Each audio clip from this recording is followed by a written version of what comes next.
बहुजन महापुरुषों को नमन करते हुए इस सत्र के अध्यक्ष महोदय, वक्तागण और इस प्रशाल में उपस्थित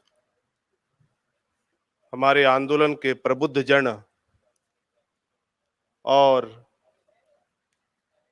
देश के विभिन्न राज्यों से आए हुए आंदोलन के साथियों,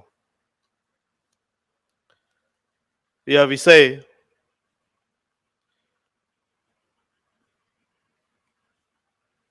हमारे महापुरुषों के आंदोलन के आधार का विषय है। राष्ट्रीय शिक्षा नीति 2020 मूल निवासी बहुजन समाज को शिक्षा से वंचित करने का ब्राह्मणवादी षड्यंत्र। यह विषय भारत के लोगों को शिक्षा देने संबंधित नीतियों से जुड़ा हुआ है। हमारे फूले अंबेडकरी आंदोलन के प्रथम शब्द जो इस मंच के बैनर पे आपने जो प्रथम शब्द आप देख रहे हैं, शिक्षित करो, उससे जुड़ा हुआ है। हमारे आंदोलन में जो महापुरुष हुए उनकी प्रतिबद्धता से जुड़ा हुआ है। महामानव गौतम बुद्ध ने ज्ञान की तलाश में अपना राजपाट छोड़ा।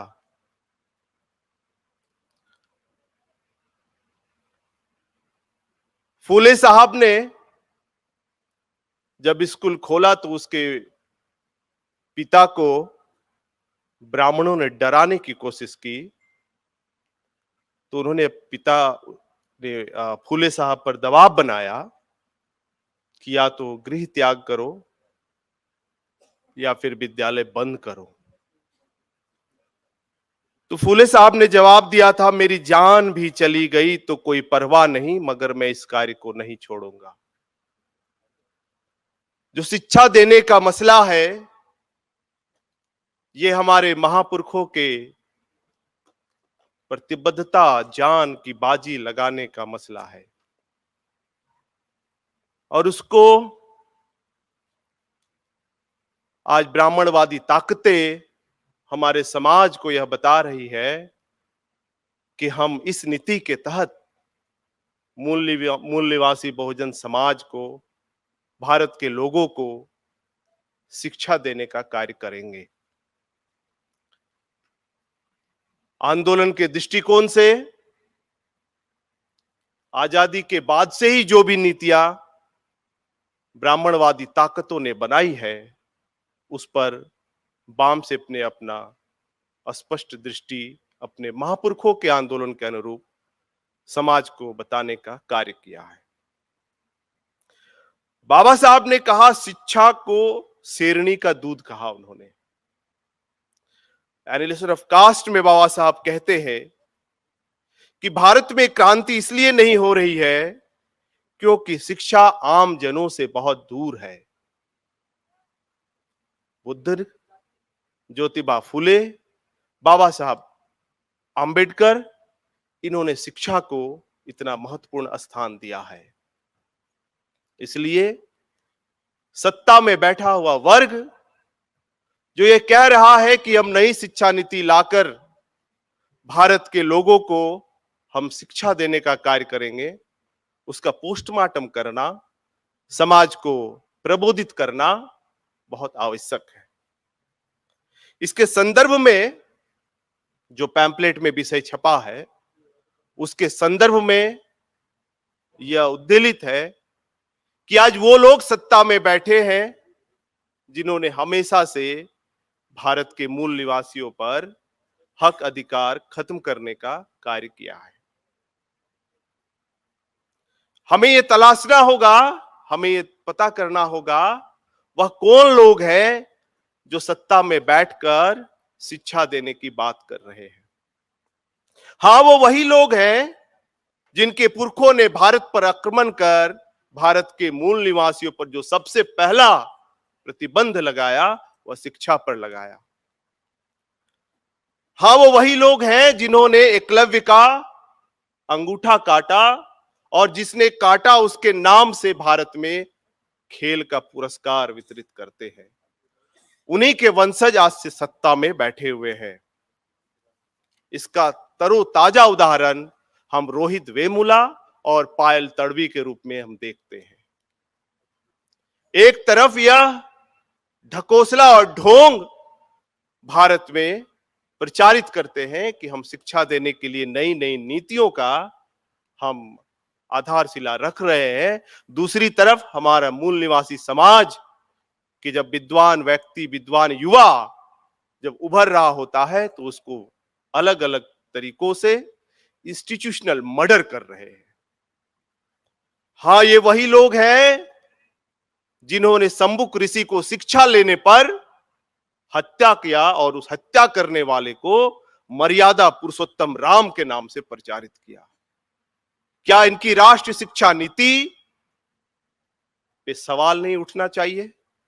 इसके लिए यह विषय हमने इस सत्र में लगाया है और इस विषय में जो नेशनल एजुकेशन पॉलिसी 2020 है उस पर गहन चिंतन करने की जरूरत है।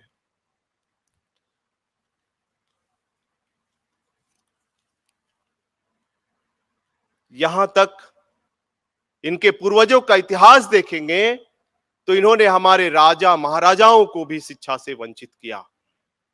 इन्होंने छत्रपति शिवाजी महाराज के वंशज राजा प्रताप सिंह वासले जो सतारा की गद्दी पर थे, इनको भी शिक्षा से वंचित किया था। तो इन्होंने शिक्षा ग्रहण करने के लिए रात में 2 बजे पढ़ाई करते थे। यानी आज उसके वंशज सत्ता में बैठे हुए हैं और कह रहे हैं कि हम भारत के लोगों को शिक्षा देने का कार्य करने जा रहे हैं। और ये जो बहुत बड़ा एक प्रोपेगेंडा भारत में प्रचारित कर रहे हैं कि हम नई शिक्षा नीति के तहत भारत के लोगों को शिक्षा देने का कार्य कर रहे हैं।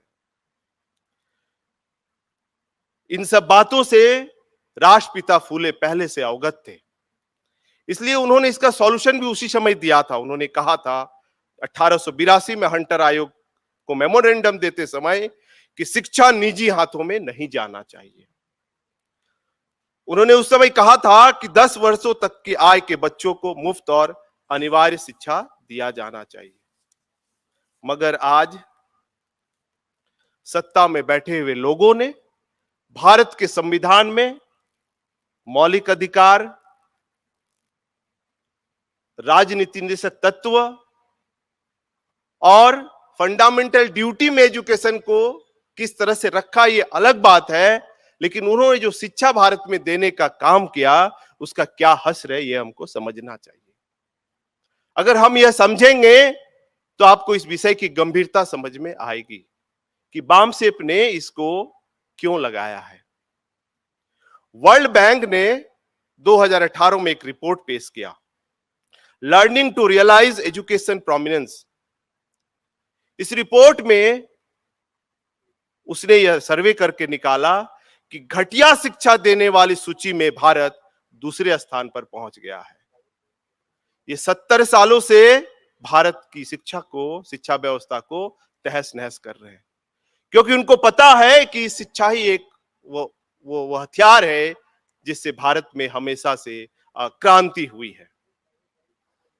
उन्होंने ये देखा 70 सालों में भारत में क्या हुआ। उस रिपोर्ट में उन्होंने ये दर्शाया है कि आज 3rd क्लास का स्टूडेंट 2 अंकों का घटाव नहीं बना सकता। 5th क्लास का स्टूडेंट आधे छात्र किताब नहीं पढ़ पाते। 5th क्लास के जो बच्चे हैं वो पहली कक्षा के सवालों का जवाब नहीं दे पाते।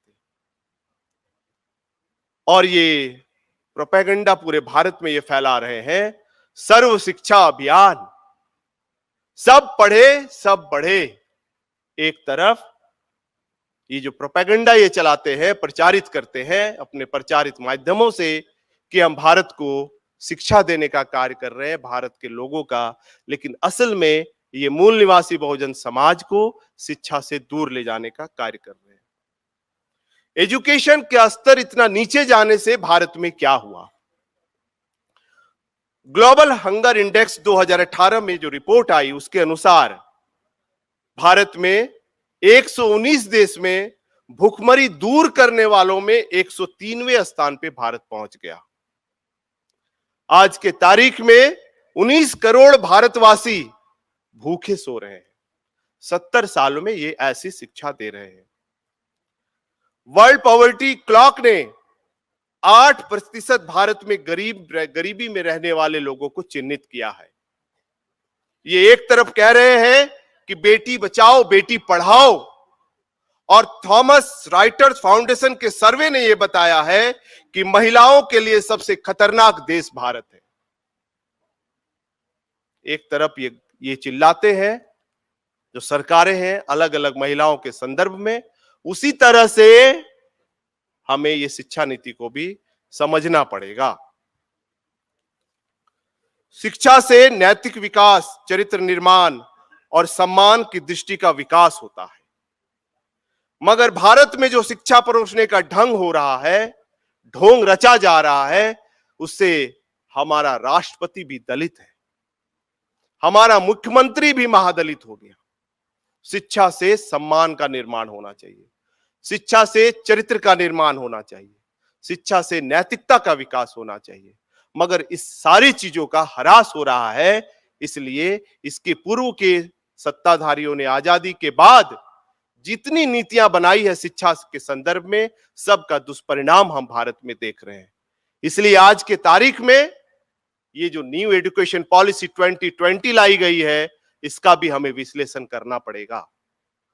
और भारत में चलने वाले BS4 के माध्यम से जब हमारे कार्यकर्ता क्षेत्र में जाएंगे तो उनको शिक्षा की जो दुर्गति ये ब्राह्मणवादी ताकतें लोग कर रहे हैं, ये समाज को बताना पड़ेगा।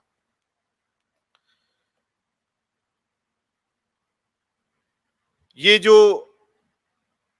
वर्ल्ड बैंक ने जो बताया कि भारत की जो प्राइमरी एजुकेशन है वह घटिया शिक्षा देने वाली बन गई है और वर्ल्ड में ये दूसरे नंबर पर है। हायर एजुकेशन में आप देखेंगे तो 5 वर्षों में जितने इंजीनियर डिग्रियां लिए उनमें से 18% को ही नौकरी मिल रही है, बाकी 72% जो है वो सारे बेरोजगार हो रहे हैं। यानी हायर एजुकेशन में भी, प्राइमरी एजुकेशन में भी इन्होंने शिक्षा पर बहुत बड़ा घोटाला भारत में किया है। इसलिए इस विषय को बहुत ही गंभीरता से हमें लेना चाहिए। शब्दों के भ्रम जाल में हमें नहीं फंसना चाहिए। पहले इन्होंने रसिया के पैटर्न 10+2+3 को लाया, अभी 5+3+3+4 को ये ला रहे हैं। मूल्यांकन का स्तर को इन्होंने बढ़ा दिया है। मूल्यांकन एग्जामिनेशन का जो स्टेप है इन्होंने इंक्रीज कर दिया है। ये आगे वक्ताओं के माध्यम से और इस पर गहरी तरह से प्रखरता के साथ आपके सामने बातों को लाया जाएगा। मूल्यांकन और जो एग्जामिनेशन का स्टेप है बढ़ाने से जो मूल निवासी समाज के जो बच्चे हैं वो पिछड़ जाते हैं, और हायर एजुकेशन में मात्र 1.5% मूल निवासी हायर एजुकेशन तक पहुंच पाते हैं। 10वीं तक 60 से 70% बच्चे जो है उनका लेवल रहता है। दुनिया में 6% से कम कोई भी देश अपनी राष्ट्र आय का एजुकेशन पे खर्च नहीं करता, ज्यादा खर्च करता है। लेकिन भारत में 3 से 4% ही राष्ट्र आय का शिक्षा में खर्च किया जाता है। इसलिए इन्होंने स्कॉलरशिप पर भी बहुत सारी पाबंदियां लगाई है। इसलिए हमें इस विषय को समझना पड़ेगा और इसको समाज को बताना पड़ेगा कि ये जो प्रचारित कर रहे हैं न्यू एजुकेशन पॉलिसी के मामले में कि हम भारत के लोगों को नई शिक्षा देना चाहते हैं, तो ये हमको समझना पड़ेगा। वरना जो घटिया स्तर की जो शिक्षा की सूची में भारत को ला के खड़ा कर दिया है, ये हमारे सामने एक चुनौती है। हमको इस चुनौती को, इस विषय को इस चुनौती के रूप में लेना चाहिए। धन्यवाद। जय भीम, जय मूल निवासी, जय भारत।